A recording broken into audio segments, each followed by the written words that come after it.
है का चाहन कुछ कई नाही पायू।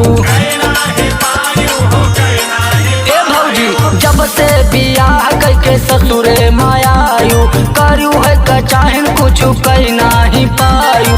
साफ साफ कहली आदत सुधारी, हमार भौजाई न करो पटीदारी, हमार भौजाई न करो पटीदारी, हमार भौजाई न करो पटीदारी।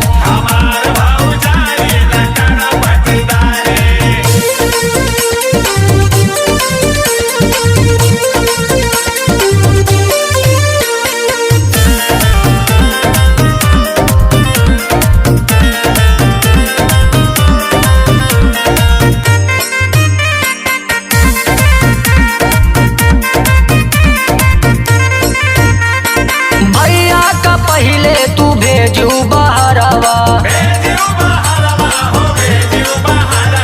रही के घरा माँ बघारू न खरावा।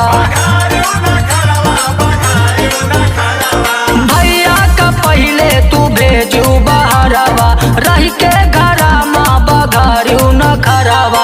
आदत से अपने तू जू जारी, हमार भौजाई न करो पटीदारी, हमार भौजाई न करो पटीदारी, हमार भौजाई न करो पटीदारी।